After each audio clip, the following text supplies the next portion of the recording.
The Forage War was a partisan campaign consisting of numerous small skirmishes that took place in New Jersey during the American Revolutionary War, between January and March 1777, following the battles of Trenton and Princeton. After both British and Continental Army troops entered their winter quarters in early January, Continental Army regulars and militia companies from New Jersey and Pennsylvania engaged in numerous scouting and harassing operations against the British and German troops quartered in New Jersey. The British troops wanted to have fresh provisions to consume, and also required fresh forage for their draft animals and horses. General George Washington ordered the systematic removal of such supplies from areas easily accessible to the British, and companies of American militia and troops harassed British and German forays to acquire such provisions. While many of these operations were small, in some cases they became quite elaborate, involving more than 1,000 troops.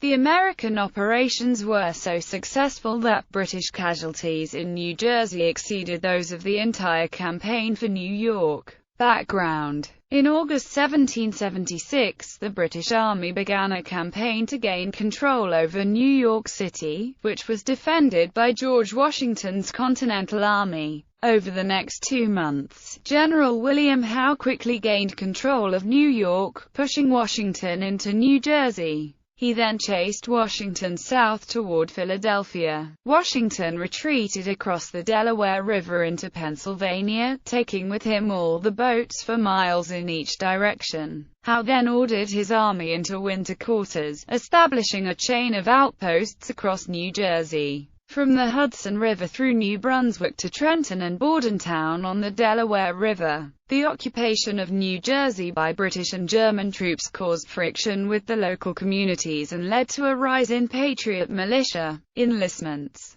As early as mid-December, these militia companies were harassing British patrols, leading to incidents like Carey's ambush, in which a dragoon leader was killed, and increasing the level of tension in the British and German quarters. On the night of December 25–26, 1776, Washington crossed the Delaware and surprised the Trenton outpost the following morning. Over the next 2 weeks, he went on to win 2 further battles at Assunpink Creek and Battle of Princeton, leading the British to retreat to northern New Jersey. Disposition of the armies. General Washington established his headquarters at Morristown, separated from the coast by the Watchung Mountains, a series of low ridges. He established forward outposts to the east and south of these ridges that served not only as a defensive bulwark against potential British incursions across the hills, but also as launch points for raids. Over the course of January and February, Washington's Continental Army shrank to about 2,500 regulars after Washington's incentives for many men to overstay their enlistment periods ran out. A large number of militia from New Jersey, New York, and Pennsylvania bolstered these forces, and played a significant role that winter. The British Army was initially deployed from posts as far north as Hackensack to New Brunswick. The garrison, numbering about 10,000, was concentrated between New Brunswick and Amboy, with a sizable contingent further north, from Elizabethtown to Paulus Hook. Militia pressure in January led General Cornwallis to withdraw most of the northern troops to the shores of the Hudson. The resulting concentration of troops overflowed the available housing, which had been entirely abandoned by its residents. With some of the troops even living aboard ships anchored nearby, the cramped quarters led to an increase in camp-related illnesses throughout the winter, and morale was low. The area had been heavily plundered during the American retreat in the fall, so there was little in the way of local provisions.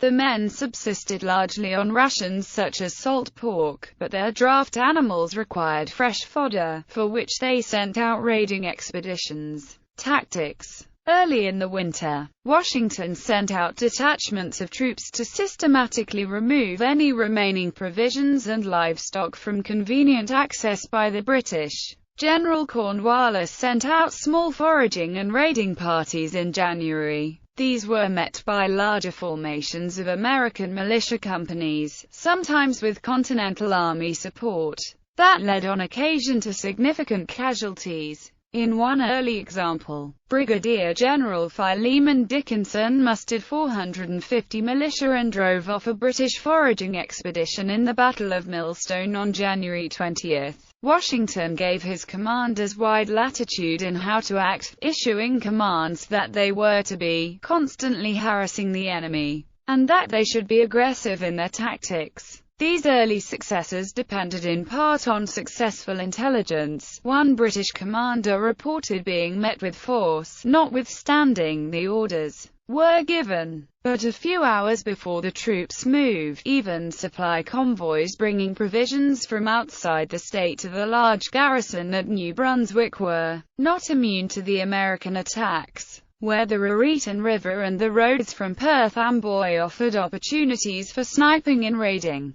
Their difficulties led British commanders to change tactics, attempting to lure these militia units into traps involving larger numbers of British regulars. But even this was not entirely successful, as wily militia and Continental commanders including Continental Army General William Maxwell used superior knowledge of the geography to set even more elaborate traps. In one encounter in late February, British Colonel Charles Moorhood, thinking he had flanked a party of New Jersey militia, suddenly found his advance force flanked by another, larger force. As they were driven back toward Amboy, more and more Americans appeared, ultimately inflicting about 100 casualties. The elite grenadiers of the 42nd Foot, part of Moorhood's vanguard, were badly mauled in the encounter. A British force of 2,000 was repulsed by Maxwell in another well-organized attack a few weeks later. The ongoing tensions took their toll on the beleaguered British.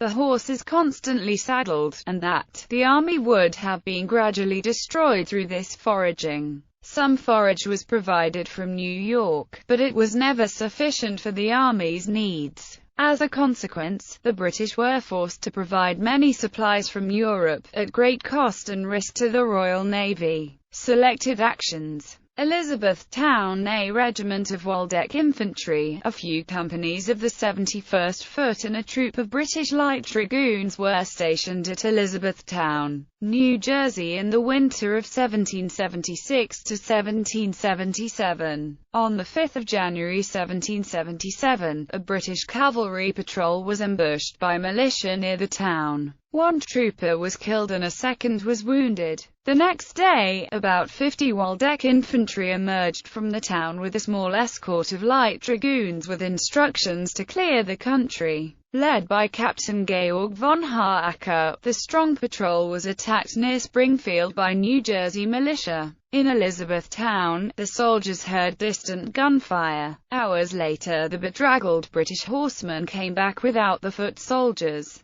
8 or 10 of the Waldeckers were shot down and the entire party captured by the militia. Ordered to pull back to Amboy, the garrison hurriedly left on the 7th of January. As the troops evacuated Elizabethtown, the militia attacked the rear guard. In the confused retreat, the Americans captured 100 soldiers, the baggage trains of 2 regiments, and food supplies. Chatham, Connecticut farms and Bonham Town on 10 January 1777. Colonel Charles Scott's Virginia Continentals captured 70 Highlanders together with their wagons at Chatham, New Jersey. Scott's brigade was composed of the 4th, 5th and 6th Virginia regiments. At Connecticut Farms on 15 January 300 New Jersey militia commanded by Colonel Oliver Spencer attacked 100 German foragers. The Americans killed 1 enemy soldier and captured 70 more. The following day, 350 Americans set upon a large body of British foragers at Bonham Town, New Jersey, killing 21 enemy soldiers and wounding 30 or 40 more. American casualties are not given in any of these actions. Millstone and Woodbridge. At the Battle of Millstone, Brigadier General Philemon Dickinson of the New Jersey militia scored a brilliant success.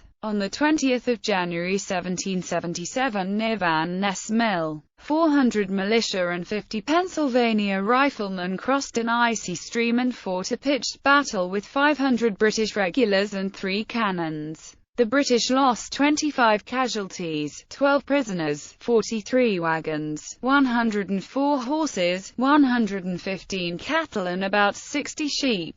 The Americans admitted losses of 4 or 5 men. Afterward, the British refused to believe that had been beaten by militia. On 23 January 2 British regiments were waylaid by Brigadier General William Maxwell near Woodbridge. The 200 New Jersey Continentals inflicted losses of 7 killed and 12 wounded while only suffering 2 men wounded. Drake's Farm on 1 February 1777, Brigadier General Sir William Erskine, 1st Baronet, set up a clever trap. He sent a party of foragers to Drake's Farm near Metuchen. When Scott's 5th Virginia tried to gobble up the small party, Erskine rushed his large force into action. Battalions of Grenadiers, Light Infantry, 42nd Foot and Hessians appeared, supported by 8 artillery pieces. Instead of fleeing, the Virginians launched a vicious attack which momentarily broke a Grenadier battalion. Under intense cannon fire, the American attack was stopped, but the soldiers fought tenaciously until the British fell back toward Brunswick.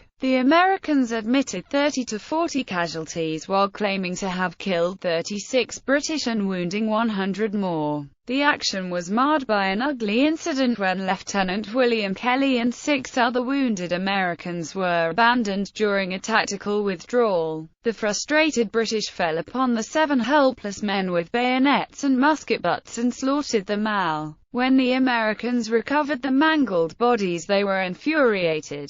Brigadier General Adam Stephen exchanged a series of irate letters with Erskine, who denied all responsibility for the incident.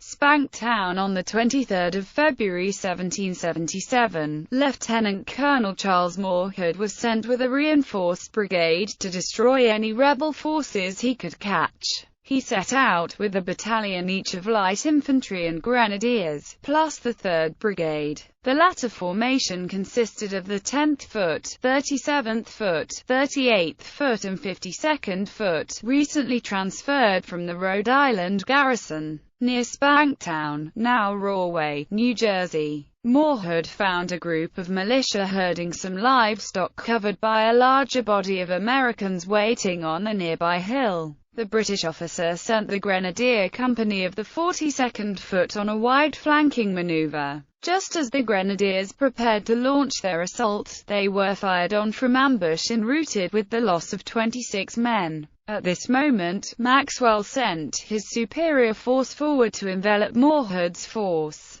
The American force included the 1st, 2nd, 3rd and 4th New Jersey Regiments, the 1st and 8th Pennsylvania Regiments, and the German Battalion. Moorhead's surprised men were hounded all the way back to Amboy, which they reached at 8 p.m. The Americans lost 5 killed and 9 wounded, and claimed to have inflicted 100 casualties. Moorhead admitted losing 69 killed and wounded and 6 missing. Casualty estimates. Historian David Hackett Fisher compiled a list that he describes as incomplete, consisting of 58 actions that occurred between January 4 and March 21, 1777. The documented British and German casualties numbered more than 900. A number of the events do not include any casualty reports. Combined with their losses at Trenton and Princeton, the British lost more men in New Jersey than they did during the campaign for New York City.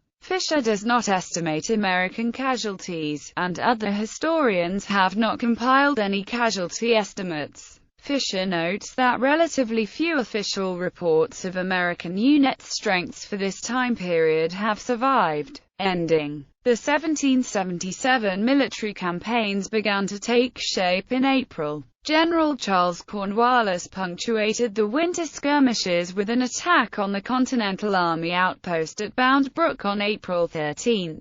In the Battle of Bound Brook, he very nearly captured its commander, Benjamin Lincoln. Outnumbering the Americans 2,000 to 500, the British scattered the militia but met stubborn resistance from the 8th Pennsylvania Regiment. The British captured 3 3-pound guns and 20 or 30 men and killed 6 Americans, but the bulk of Lincoln's force got away. General Washington moved his army from its winter quarters at Morristown to a more forward position at Middlebrook in late May to better react to British moves. As General Howe prepared his Philadelphia campaign, he first moved a large portion of his army to Somerset Courthouse in mid-June, apparently in an attempt to draw Washington from the Middlebrook position. When this failed, Howe withdrew his army back to Perth Amboy, and embarked it on ships bound for the Chesapeake Bay. Northern and coastal New Jersey continued to be the site of skirmishing and raiding by the British forces that occupied New York City for the rest of the war.